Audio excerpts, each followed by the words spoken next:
শামীম ওসমান সব কথাতেই বলতেন খেলা হবে খেলা হবে। আজকে আমরা দেখছি সেই খেলাই গোপালগঞ্জে এনসিপির সাথে আসলে দেখালেন। সেখানে নীরব ভূমিকা পালন করেছে আমাদের আইন শৃঙ্খলা রক্ষাকারী বাহিনী। আমার কাছে কি মনে হয় জানেন, শেখ হাসিনা ভারতে না পালিয়ে গোপালগঞ্জে পালানো উচিত ছিল।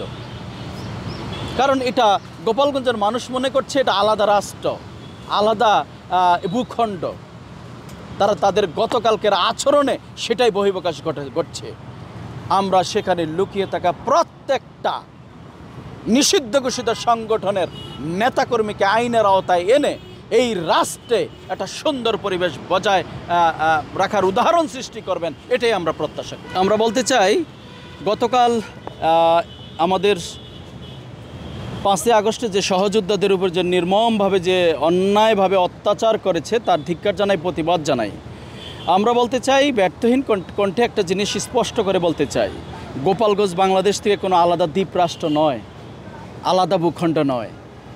বাংলাদেশের পুরো বাংলাদেশের নিষিদ্ধ ঘোষিত সংগঠনের নেতাকর্মীরা যখন সেখানে পালিয়ে বাংলাদেশকে যদি অস্থিতিশীল করার চেষ্টা করে, সেটাকে কঠিন এবং কঠোর হস্তে দমন করার সেই সৎসাহস আমাদের থাকতে হবে। আজকে গতকাল যে এনসিপির উপর যে আঘাত হয়েছে, আমরা রাজনৈতিক কর্মী হিসাবে প্রতিবাদ জানাই এবং সেটা ধিক্কার জানাই। আবারও আমরা একটা কথা বলতে চাই, এতে করে বেশ কয়েকটা জিনিস প্রমাণিত হয়।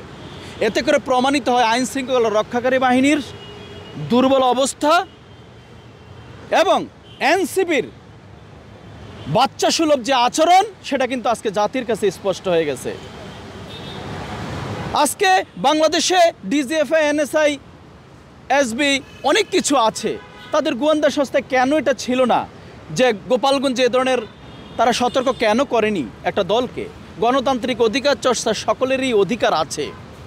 যেমন অধিকার আছে, তেমনি আজকে পুলিশ বাহিনীর আজকে যেই ভূমিকাকে প্রশ্নবিদ্ধ করছে, তাদের দুর্বলতা প্রকাশ পাচ্ছে।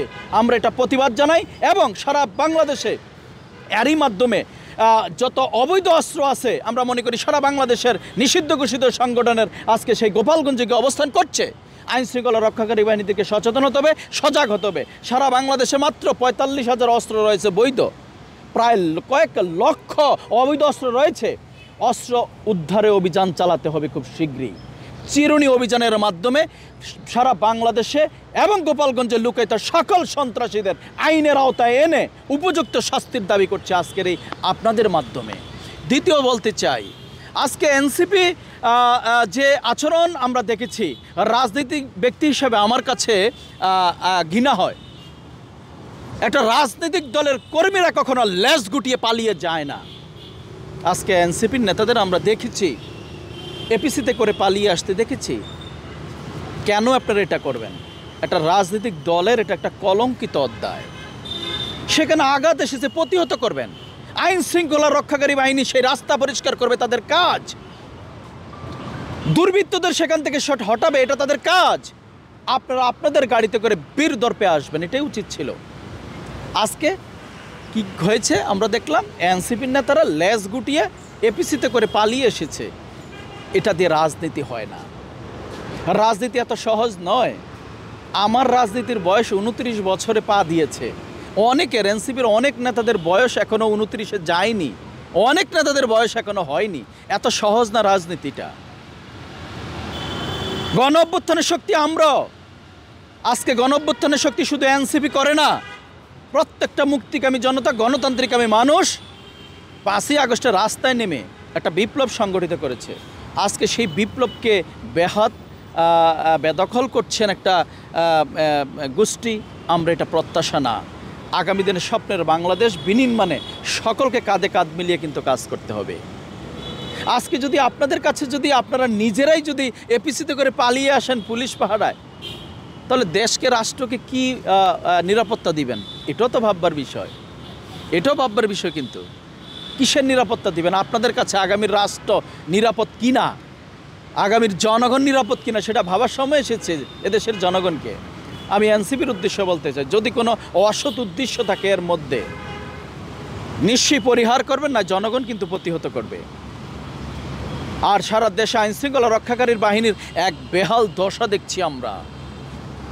আমাদের প্রত্যাশিত অন্তর্বর্তীকালীন সরকার ইউনূসের কাছে আমাদের যে প্রত্যাশা ছিল সম্পূর্ণ ভুলুণ্ঠিত হয়েছে। অপ্রত্যাশিত এক ব্যক্তিকে আমরা দেখছি আজকে অন্তর্বর্তীকালীন সরকার প্রধান হিসেবে। এটা আমাদের প্রত্যাশা না। একটা স্বপ্নের বাংলাদেশ বিনির্মাণের জন্য প্রায় 2000-এর মতো আমাদের সহযোদ্ধা সব মায়ের বুক খালি হয়েছে এই বাংলাদেশ দেখার জন্য। কেউই নিরাপদ না, কেউই আজকে নিরাপদ না। আজকে পুলিশ প্রধান, আজকে স্বরাষ্ট্র উপদেষ্টা করছেন কি?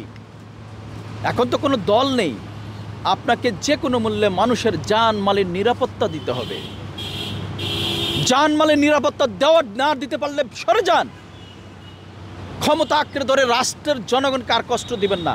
গত 54 বছর এই দেশের জনগণ কষ্ট, নিপীড়ন, নির্যাতন সয়ে একটা স্বপ্ন দেখেছিল 5ই আগস্টে একটা সুন্দর ভূখণ্ড তৈরি হবে, প্রাণ খুলে প্রাণ ভয়ে নির্ভয়ে বাঁচতে পারবো। সেটা কি আমরা প্রত্যাশিত পেয়েছি? অন্তর্বর্তীকালীন সরকারের কাছে আর কোনো প্রত্যাশা নেই। একটা দ্রুত নির্বাচন দিয়ে জনগণের হাতে ক্ষমতা দিন, জনগণের সরকার আছে ক্ষমতা দিন, আজকে সেটাই প্রত্যাশা।